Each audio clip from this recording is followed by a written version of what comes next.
오늘 본문 말씀은 에스겔 37장 1절부터 10절까지 말씀입니다. 한 절씩 번갈아 가며 읽겠습니다. 여호와께서 권능으로 내게 임재하시고 그의 영으로 나를 데리고 가서 골짜기 가운데 두셨는데 거기 뼈가 가득하더라.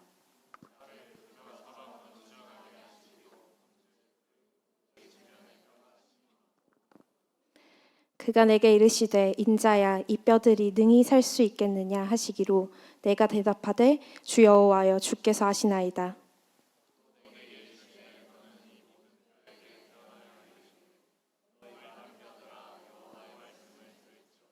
주 여호와께서 이 뼈들에게 이같이 말씀하시기를 내가 생기를 너희에게 들어가게 하리니 너희가 살아나리라.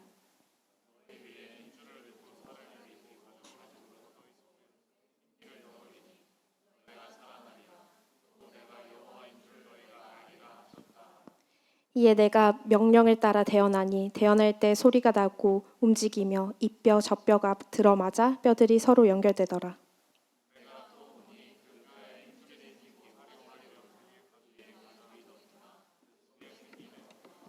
또 내게 이르시되 인자야 너는 생기를 향하여 대언하라. 생기에게 대언하여 이르기를 주 여호와께서 이같이 말씀하시기를 생기야 사방에서부터 와서 이 죽음을 당한 자에게 불어서 살아나게 하라 하셨다 하라.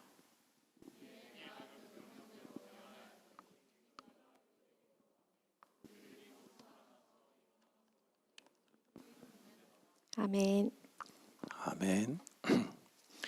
오늘은 성령 강림 주일을 맞이해서 에스겔 37장 마른 뼈 환상 이야기를 함께 여러분들과 나누어 보려고 합니다. 에스겔 37장은 마른 뼈들이 살아나서 큰 군대가 되는 환상 이야기예요. 이 환상을 본 사람이 누군가 하면 에스겔이라고 하는 선지자입니다. 이 선지자는 이스라엘에서 부르심 받은 사람이 아니고 바벨론의 포로로 사로잡혀 갔다가 바벨론에 있는 그발이라고 하는 강가에서 하나님께 부르심을 받은 사람이에요. 그래서 이스라엘 민족이긴 하지만 이스라엘 땅에서 부르심 받은 게 아니고 바벨론이라고 하는 외국 나라에서 부르심을 받은 사람이다. 독특한 이력을 가진 사람이죠. 그가 어느 날 성령의 이끌림을 받아서 하나님의 영이라고 표현되어 있는데요. 그 하나님의 영이 그를 데리고 어느 골짜기로 그를 데리고 가서 그에게 마른 뼈가 가득한 골짜기를 보여주세요. 여러분이 만약 그 광경을 보셨으면 어땠을 것 같아요? 네. 저는 이제 박물관 같은 데 가서 보면 이 에스겔이 본 환상을 그림으로 그린 화가가 있습니다. 골짜기가 이렇게 푹 파여져 있는데 사람의 뼈가 쫙 늘어져 있어요. 뼈가 조각조각 있기도 하고 사람의 형체 비슷하게 있으면서 해골과 뼈가 이렇게 남아있는 사람도 있고 그러면서 뼈가 겹쳐져 있고 늘어져 있고 이런 모습들을 그림으로 보면 무섭겠죠. 네, 얼마나 많은 사람이 죽어야 그리고 그 많은 사람들이 다 살이 있고 피부 조직이 있고 살아있는 사람들이었는데 죽어서 다 썩고 짐승들과 공중의 새들이 그 살을 파먹고 그렇게 해서 다 뼈만 남은 거잖아요. 그 과정을 생각해 본다면 정말 끔찍하고 무시무시한 것이죠. 도대체 그 골짜기에서 무슨 일이 있었던 걸까요? 에스겔이 본 환상, 그 뼈가 가득한 골짜기는 바벨론에 의하여 완전히 패배당한 이스라엘 백성들의 그 처참한 패배의 모습을 그려내고 있는 거예요. 옛날에 전쟁을 하면 전쟁터에 사람들이 작게는 몇백 명, 많게는 1000명, 성경에 보면 몇만 명씩 죽은 전쟁도 있어요. 그러면 사람들이 어떻게 하냐면 전쟁터에서 죽은 그 많은 사람들 다 파묻을 수가 없잖아요. 묻을 수가 없으니까 와서 그 사람들이 걸치고 있는 옷, 장비, 또 옛날에는 전쟁터에 가면 자기의 귀중품 이런 걸 다 들고 다녔어요. 그런 귀중품들, 전리품들을 다 빼앗아 가고 죽은 사람들에게서 다 이렇게 탈취를 하고 그리고는 시체를 버려버렸어요. 이스라엘 백성들에게 있어서 가장 큰 저주가 뭐냐 하면 무덤에 묻히지 못하고 땅에 그렇게 널브러져서 짐승의 밥이 되는 것이 가장 큰 저주예요. 이 사람들은 전쟁에 패배해서 다 저주를 받은 사람들이지요. 바빌론에게 여러 번의 전쟁을 해서 이스라엘 백성들은 끔찍한 패배를 경험해요. 처참하게 집니다. 그래서 그 모습을 세월이 많이 지난 이때쯤 돼서 이렇게 폐허가 되고 뼈만 남아 있더라 하는 걸 하나님이 보여주시는 거예요. 그걸 보는 에스겔의 마음은 무척 아팠겠죠. 고통스러웠겠죠. 단순히 그런데 그 죽은 사람들의 모습뿐만 아니라 오늘 11절 말씀을 보면 이렇게도 말씀하세요. 또 내게 이르시되 인자야 이 뼈들은 이스라엘 온 족속이라. 그들이 이르기를 우리의 뼈들이 말랐고 우리의 소망이 없어졌으니 우리는 다 멸절되었다 하느니라. 단순히 죽은 사람들뿐만 아니라 지금 현재 포로로 사로잡혀 와서 바벨론 땅에 살고 있는 강제 이주 당해서 살고 있는 이스라엘 백성들의 마음이 그렇다는 거예요. 정신적으로, 육체적으로, 영적으로 절망 속에 있어서 자기 인생을 설계할 능력도 인생을 살아갈 열정도 힘도 다 소진되어 버린 그야말로 살아있으나 죽은 것과 다름없는 이스라엘 백성들의 그런 영적인 상태를 마른 뼈로 보여주시는 것이기도 하다라고 하는 말씀이죠. 포로로 사로잡혀 가서 선지자가 된 에스겔에게 두 가지를 동시에 보여주시는 거예요. 전쟁에 패한 비참한 삶, 포로로 사로잡혀 와서 소망이 없이 살아가는 현재의 모습, 이 두 가지를 다 보여주시는 것이죠. 그러면서 하나님이 에스겔에게 물어봅니다. 인자야, 인자는 에스겔을 부르는 말이죠. 인자야, 사람의 아들이라는 뜻입니다. 이 뼈들이 능히 살 수 있겠느냐 이렇게 물어보십니다. 에스겔이 당연히 못 살죠. 어떻게 삽니까? 이렇게 대답을 못해요. 왜냐하면 하나님이시니까. 하나님은 살릴 수가 있을 거라고 생각이 드니까. 어떻게 대답합니까? 주 여호와여, 주께서 아시나이다. 주께서 원하시면 살리실 수 있습니다. 이렇게 지혜롭게 대답합니다. 그랬더니 하나님이 에스겔에게 뭐라고 말씀하시는가? 너는 이 마른 뼈들을 향하여 대언하라 이렇게 말합니다. 대언이라고 하는 말은 내가 하는 말을 그대로 너가 되풀이해서 대신 말하라 이런 뜻입니다. 하나님의 말씀은 능력이 있죠. 그래서 세상을 창조하실 때 하나님은 어떻게 창조하십니까? 말씀으로 창조하세요. 빛이 있으라 그랬더니 빛이 있고, 물이 나뉘어라 하늘의 물과 땅의 물로 나뉘어라 했더니 하늘에 궁창이 생기고 땅에는 바다가 생기고 그렇게 됐습니다. 말씀만 하면 말씀대로 이루어졌어요. 그래서 하나님의 말씀은 능력이 있습니다. 그 말씀이 사람이 되어 이 땅에 내려오셔서 예수 그리스도가 되셨죠.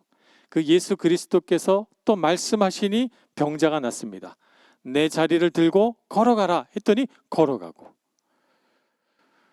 병자야 내 죄사함을 받았느니라 했더니 그 사람의 죄가 사해지고, 예수님도 말씀만 하면 병을 고치시고 귀신을 쫓아내시고 다 그러셨어요.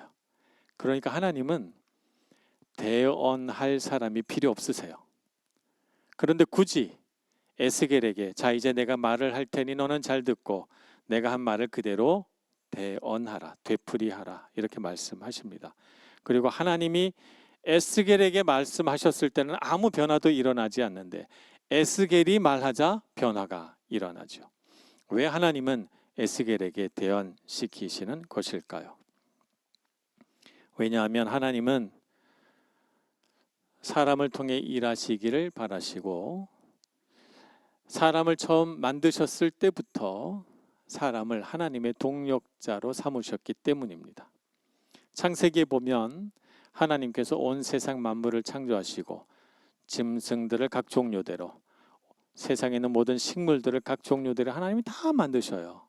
각양각색으로 다 다르게 만드시고 나서 아담을 불러다가 아담에게 자, 너는 이름을 짓거라 이렇게 말합니다. 그래서 아담이 소나무는 소나무라고 부르니 소나무가 되고, 올리브나무는 올리브나무라고 부르니 올리브나무가 되고, 그 아담이 부르는 대로 이름이 되었다, 이렇게 성경이 기록하고 있습니다. 하나님은 사람에게 제2의 창조 능력을 주셨어요. 사람이 말해서 그 말이 그대로 이루어지도록 사람의 말에도 능력을 주셨죠. 그래서 하나님께서 만들어 놓으신 이 창조 세계를 하나님의 뜻대로 사람이 말하고 다스려서 하나님의 뜻대로 경영하기를 원하십니다. 그래서 하나님은 처음부터 사람을 자신의 동력자로 부르셨어요. 근데 사람이 하나님의 동력자로 못 살게 되었죠. 왜 그렇게 됐습니까? 죄를 지어서 하나님의 뜻에 순종하지 않는 마음이 생기는 바람에 하나님의 동력자가 되지 못했던 거예요. 그런데 하나님께서 이렇게 어떤 사람을 택하실 때는 그에게 대언하는 걸 가르치십니다. 모세를 불러서 모세야 너는 내 말을 대언하거라. 10계명의 말씀을 주시고 그 말씀을 대언하여 이스라엘 백성을 가르치시고, 또 사무엘을 부르셔서 사무엘아 너는 내가 너에게 이런 말을 대언하라. 사울에게 대언하고 다윗에게 대언하고, 그래서 하나님의 역사를 만들어 가십니다. 똑같이 에스겔에도 너는 내 말을 대언하여 너의 말이 하나님의 뜻을 이루는 통로가 되게 하라. 사람에게 하나님의 말씀의 능력을 주시고 우리를 하나님의 동력자로, 제2의 창조자로 우리를 부르십니다.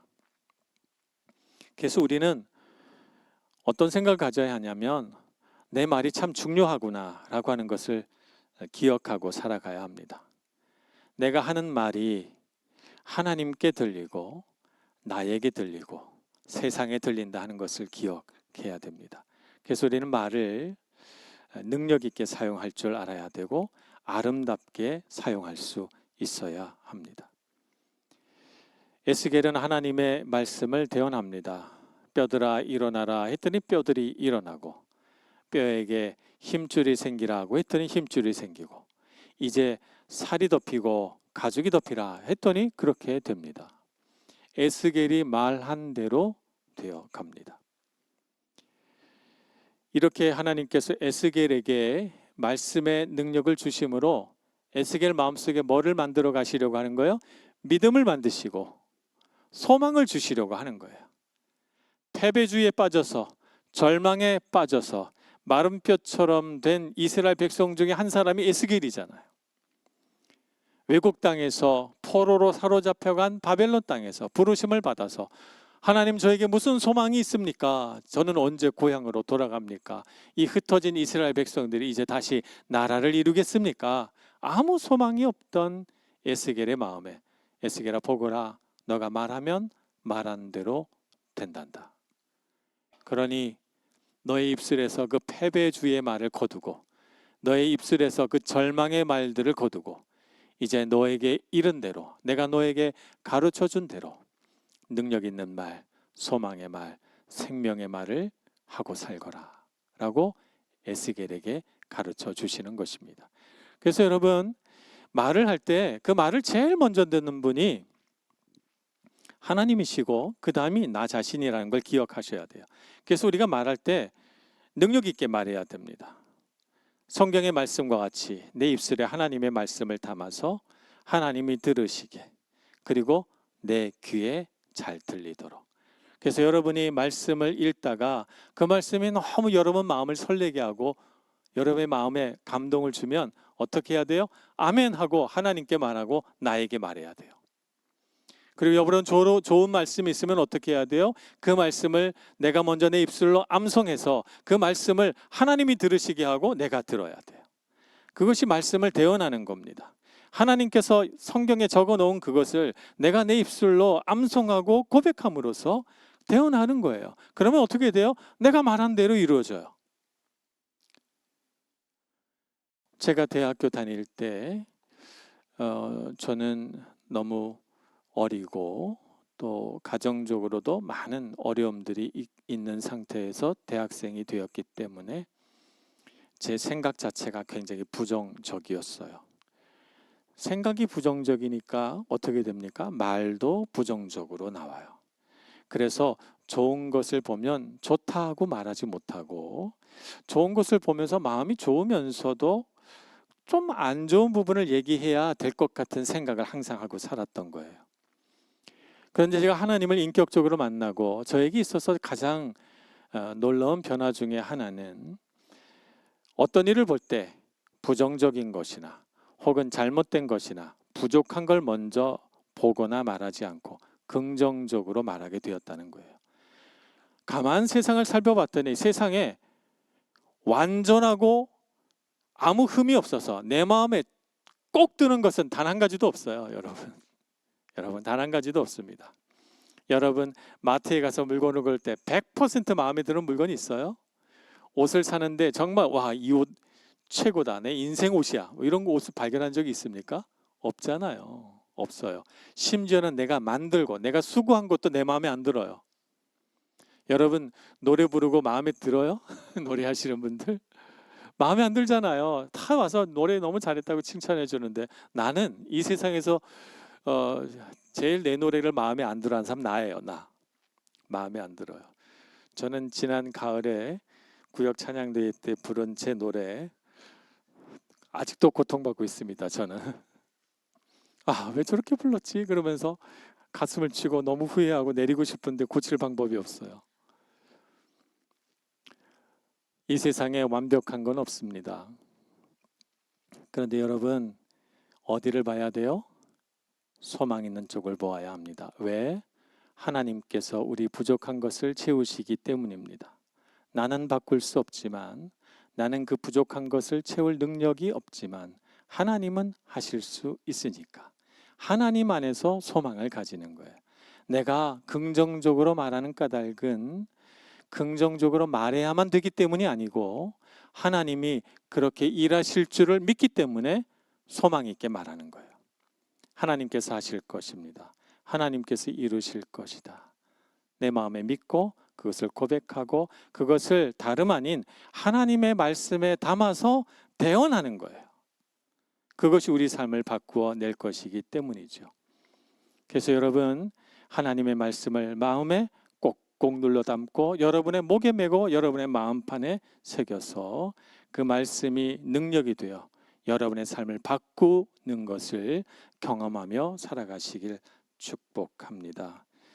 에스겔은 이렇게 하나님의 말씀을 대언하며 소망이 있구나, 마른 뼈같이 아무 소망이 없는 우리 민족도 반드시 하나님께서 살려내시겠구나 라고 생각해서 그는 능력 있게 일어나서 이 하나님의 말씀을 대언합니다. 환상 속에서 뼈들에게 대언한 것이 아니라 이 환상이 끝난 후에 그들이 바벨론에서 고통받는 자기의 형제 자매들에게로 가서 이 환상의 이야기를 해주고 그들에게 대언하고 또 대언하고 말씀하고 또 말씀하며 그들이 마침내 70년이 지난 후 바벨론에서 돌아오게 되지요. 바벨론에서 돌아오던 그날 그들이 예루살렘 성으로 들어가며 기쁨의 눈물을 흘렸다라고 하는 시편의 한 구절이 있습니다. 우리가 예루살렘 성으로 들어가며 기뻐 눈물을 흘렸도다, 이렇게 기록이 되어 있죠. 하나님이 말씀하신 때는 반드시 옵니다. 그러니 여러분 믿음으로 인내하며 소망을 가지고 살아가시며 여러분의 입술의 말을 바꾸시기를 축복합니다. 자, 이렇게 해서 뼈들이 다 사람의 모양을 갖추었어요. 그런데 하나님이 다시 묻습니다. 자, 인자야, 이 뼈들이 다 살아났는데 정말 살아났느냐? 살아나지 못했어요. 8절에 보면 그 위에 가죽이 덮이나 그 속에 생기는 없더라고 되어 있습니다. 그래서 하나님이 다시 대언을 시킵니다. 9절, 또 내게 이르시되 인자야 너는 생기를 향하여 대언하라. 생기에게 대언하여 이르기를 주 여호와께서 이같이 말씀하시기를 생기야 사방에서부터 와서 이 죽음을 당한 자에게 불어서 살아나게 하라. 생기라고 번역된 이 히브리어는 루아흐라고 하는 단어인데, 전에도 한번 말씀드린 것 같지만 이것은 구약 성경에서 성령을 일컬을 때 쓰는 단어입니다. 루아흐, 하기오스, 하기오스는 헬라어인데 루아흐라고 하는 히브리어죠. 그래서 이 루아흐라고 하는 단어가 헬라어로 가서 성령이 됩니다. 근데 이 루아흐라고 하는 단어는 방향을 쓸 때도 써요. 그래서 사방, 동서남북을 가리킬 때도 루아흐를 쓰죠. 그래서 동서남북 사방에 가득 찬 하나님의 영이여 불어서 이 가죽이 덮인 살아있으나 살아있는 것 같지 않은 사람에게 들어가 이 사람을 살아나게 하라. 이렇게 대언하게 됩니다. 생각해 보면 이 땅에도요, 육신은 살아있으나 마음이 죽은 사람들이 있습니다. 겉으로는 멀쩡해 보이고 아름답고 너무나도 멋있는데 그 마음에는 근심과 걱정과 미래를 향한 여러 가지 번민들 속에서 마음은 죽어 있는 사람들이 있어요. 현대 사회가 되니까 무슨 우울증 또 무슨 공황장애 이런 것들이 굉장히 많습니다. 옛날에는 그런 것들 잘 들어보질 못했는데 요즘에는 다들 다 열심히 살고 먹고 사는데 부족함이 없고 다들 똑똑하고 고등교육 받고 정말 멋있고 젊은데, 그런데 마음속에 우울증이 있고 공황장애 있고 그래요. 왜 그렇습니까? 영이 비었기 때문이죠. 영이 말라 죽어 있기 때문입니다. 그래서 사람이 겉모습만 가지고 다 살 수 있는 건 아닙니다. 사람이 자기 마음속에 있는, 자기 육신에 있는 여러 가지 것들, 손이 아프면 약 발라서 밴드 붙이면 되고, 장기가 어디 손상이 되면 병원 가서 약 먹으면 되고, 심각한 손상이 있으면 수술 받으면 되고, 육신은 방법이 있어요. 솔루션이 있는데 많은 사람들이 영의 문제에 관해서는 솔루션이 없어요. 방법이 없습니다. 그래서 탄식하고 혼자 끙끙거리고 자기 안에 있는 이 영의 문제를 해결을 하지 못하다가 결국 그런 심각한 정신적인 병에 걸려버리곤 하는 것입니다. 그러니 여러분, 우리 영에 성령의 능력을 채워야 되는 줄로 믿고 여러분도 성령을 향하여 기도하시기를 바랍니다. 생명의 능력이시여 그리스도의 영이시여 내 안에 가득 채워져 나로 살게 하여 주옵소서.